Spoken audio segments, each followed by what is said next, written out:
Good morning students, welcome to online class provided by MDN Public School. आज हम Hindi reader का पाठ number 3 करने जा रहे हैं जिसका नाम है बढ़ती जनसंख्या। जैसा कि हमें पता ही है कि आजकल जनसंख्या बहुत बढ़ रही है, जिसके क्या है कुछ अगर फ़ायदे हैं तो कुछ नुकसान भी हैं। तो आज हम इस लेसन में देखते हैं कि किसके बारे में बात की गई है। सबसे पहले इसका जो ये इंट्रोडक्टरी पार्ट दिया गया है, जिसमें इसका इंट्रोडक्शन दिया गया है, यह पाठ बढ़ती आबादी से उपजी समस्याओं की ओर संकेत करता है। रेलों और बसों में जगहों का ना मिलना और एक मकान खाली होने पर 10 का झपटना। यानी अब ये क्या बता रहे हैं कि अगर जनसंख्या में वृद्धि हो रही है तो क्या हो रहा है, क्या उसके गलत इफ़ेक्ट पड़ रहे हैं। अगर एक मकान कोई खाली होता है तो 10 लोग उसके खाली होने पर क्या करते हैं, पहले से एडवांस पेमेंट दे देते हैं कि हम लेंगे।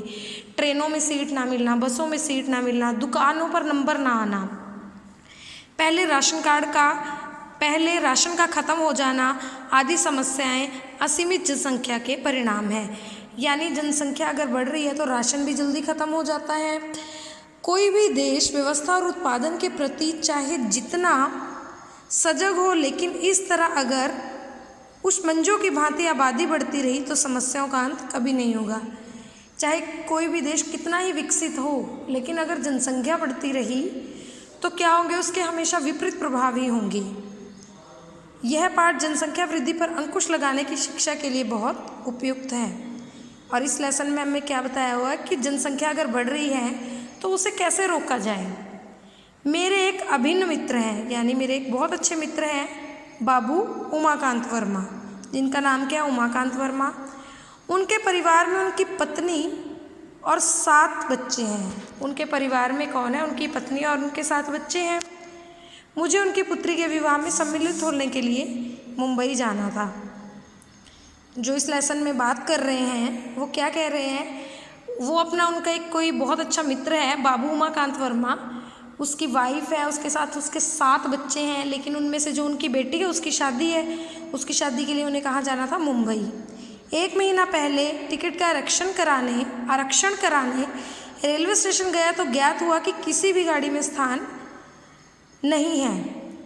1 महीने पहले गए थे वो रिजर्वेशन करवाने। आपको भी कहीं जाना हो तो पहले क्या है, ट्रेन में अगर आपकी नॉर्मल ट्रेन ना हो, कोई अच्छी ट्रेन से जाना हो तो आपको रिजर्वेशन करवाना पड़ता है ताकि आपको बैठने के लिए सीट्स वगैरह मिल जाए, या जो भी कोई प्रबंध होता है उसमें वो उसका पूरा लाभ उठा सकें।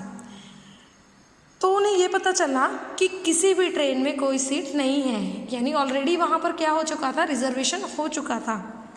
भीड़ इतनी रहती है कि 2 महीने पहले ही सीटें आरक्षित हो जाती है। इतनी ज़्यादा भीड़ होती है कि 2-2 महीने पहले ही सीटें रिजर्व हो जाती है। जाना तो था, अतः बिना आरक्षण के धक्के खाता हुआ गया।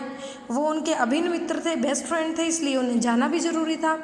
वो क्या हुआ, बिना आरक्षण के जो पैसेंजर ट्रेन, नॉर्मल ट्रेन होती है, उसी में गए। गाड़ी में यात्री बुरी तरह से ठुसे हुए यानी एक के ऊपर एक चढ़े हुए थे, इतनी ज़्यादा भीड़ थी।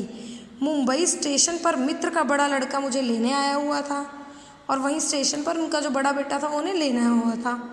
उसका उतरा चेहरा देखकर मैं पूछ बैठा, क्या दफ्तर से सीधे आ रहे हो। उसका फेस उतरा हुआ तो वो उससे पूछने लगा, उमाकांत के बेटे से, कि क्या तुम सीधे आ रहे हो ऑफिस से। उसने फीके स्वर में उत्तर दिया, कैसा दफ्तर। वो कहता है कि बहुत, अब जैसे लॉकडाउन लगा हुआ है, बहुत से लोगों के पास रोज़गार नहीं है, तो अगर काम नहीं होगा तो ऑब्वियस है फेस तो उतर ही जाएगा। तो वो कहता है, कैसा दफ्तर, 3 साल से नौकरी के लिए धक्के खा रहा हूँ, सब जगह लंबी लाइन है, रोजगार कार्यालयों में लाखों बेरोजगार भटक रहे हैं। उसके पास कोई नौकरी नहीं थी। वो कहता है, मैं तो 3 साल से बिल्कुल फ्री घूम रहा हूँ, कहीं पर भी रोजगार ही नहीं है।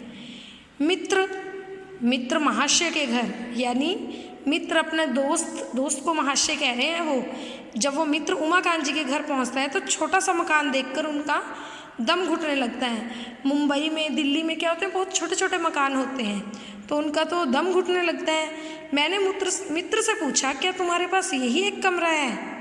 वो बोले, क्या करूं मित्र। जब वो पूछते हैं कि क्या तुम्हारे पास यही एक कमरा है, तो उमाकांत जी आगे से जवाब देते हैं, क्या करूं मित्र, 4 वर्ष से मकान की तलाश में भटक रहा हूँ। 4 साल हो गए हैं मैं मकान ढूंढ रहा हूँ, अब तो मेरे जूते तक घिस गए हैं। कहने का तात्पर्य ये है कि जूते ऐसा नहीं है, सच में ही घिस गए, मतलब इतना ज़्यादा उन्होंने स्ट्रगल किया मकान ढूंढने के लिए, ढूंढते ढूंढते वो थक चुके हैं। एक मकान खाली होता है तो 10 लोग झपट पड़ते हैं।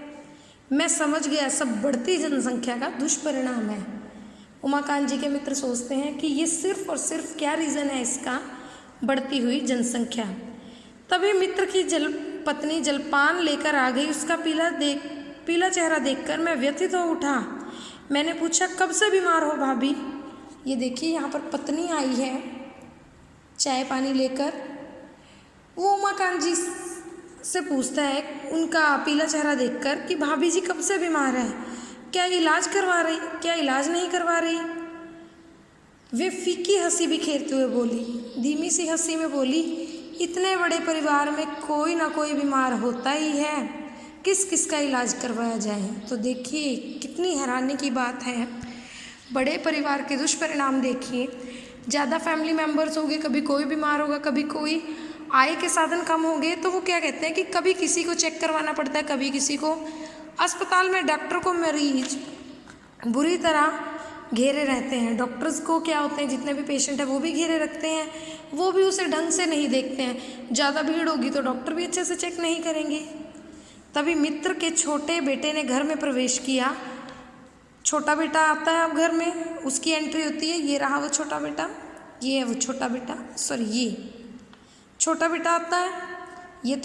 ये वाला बड़ा बेटा है जो उन्हें रेलवे स्टेशन पे लेने गया था।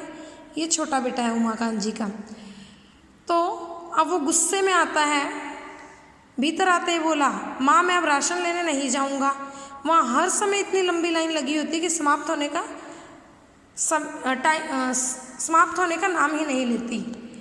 वो क्या था, राशन लेने गया हुआ था। देखो रेलवे स्टेशन पर उमाकांत जी का बेटा आया, वहाँ भी भीड़, घर भी छोटा, पत्नी का चेहरा बिल्कुल पीला फीका पड़ा हुआ था।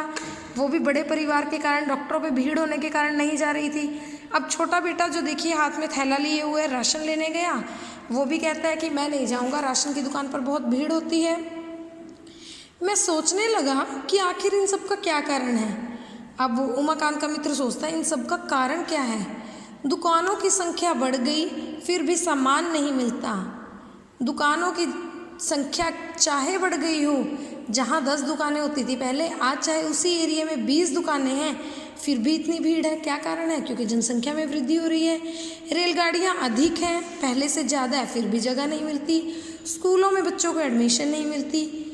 जहाँ देखिए भीड़ ही भीड़ है, यह भीड़ बढ़ती जा रही है।